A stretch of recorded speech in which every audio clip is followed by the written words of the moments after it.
Opposition is calling it a poll ploy by the BJP ahead of the Lok Sabha elections. Chief ministers of non-BJP ruled states along with other opposition leaders have raised objection over Citizenship Act, accusing the Modi government of trying to create a divide in the society as well as polarizing upcoming elections. Meanwhile, BJP hailed the fulfillment of Modi ki guarantee with CAA notification, emphasizing its crucial role in the nation's welfare.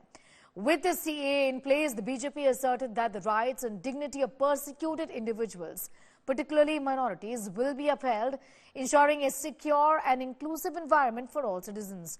Remember, the centre on Monday implemented the CAA move that comes 4 years after the contentious law was passed by Parliament. Citizenship Amendment Act paves the way for citizenship for persecuted minorities like Hindus, Sikhs, Buddhists, Jains, Parsis and Christians from Pakistan, Bangladesh and Afghanistan. I'm taking the same stand that I took in Parliament, both when they introduced the bill and when the debate on the bill happened in the Lok Sabha. And I can tell you, I consider this morally and constitutionally wrong.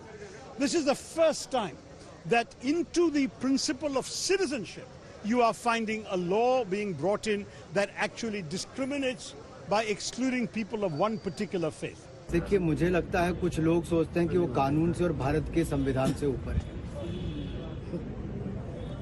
हम लोग संविधान से चलने वाले, संविधान से देश को चलाने वाले लोग हैं। हमारे लिए संविधान सर्वोपरि। पार्लियामेंट ने जिस कानून को पास किया उसको अक्षरशः लागू करना, लेटर एंड स्पिरिट लागू करना, वो हमने संकल्प लिया था, करके दिखाया है। और ये 70 साल तक कोई नहीं कर पाया। CAA के आने से उन लोगों के जीवन में बदलाव आएगा जिनको नागरिकता लेने के लिए 70 साल इंतजार करना पड़ा। 4 साल और 3 महीने लगे हैं ये रूल बनाने में। 4 साल। दिसंबर 2019 में ये कानून बना, ये बिल पास हुआ लोकसभा में, राज्यसभा में। 3 महीने के अंदर, 6 महीने के अंदर कानून बनने चाहिए, रूल बनने चाहिए। नो एक्सटेंशन मांगा सुप्रीम कोर्ट से मोदी सरकार ने, और 4 साल 3 महीने लगाए हैं। ये रूल्स कल रात को घोषित किए गए हैं। ये तो बिल्कुल पोलराइज करने के लिए है ना, सामाजिक ध्रुवीकरण के लिए है, पश्चिम बंगाल और असम के चुनाव को प्रभावित करने के लिए है। अगर वो ईमानदारी से ये करते तो ये पहले 2020 में क्यों नहीं लाए? का सपोर्ट करने वाला भी लोग असम में है, का विरोध करने वाला लोग भी असम में है। जैसे दोनों पक्ष का आर्गुमेंट है। असम का पहले भी एक कानून था, IMDT कानून।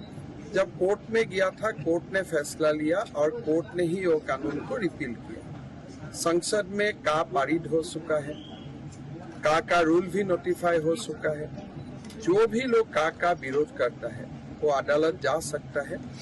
असम का स्थिति और असम का हालत खराब ना हो और असम एक पीसफुल स्टेट बने रहे, यही हमारा लक्ष्य होना चाहिए।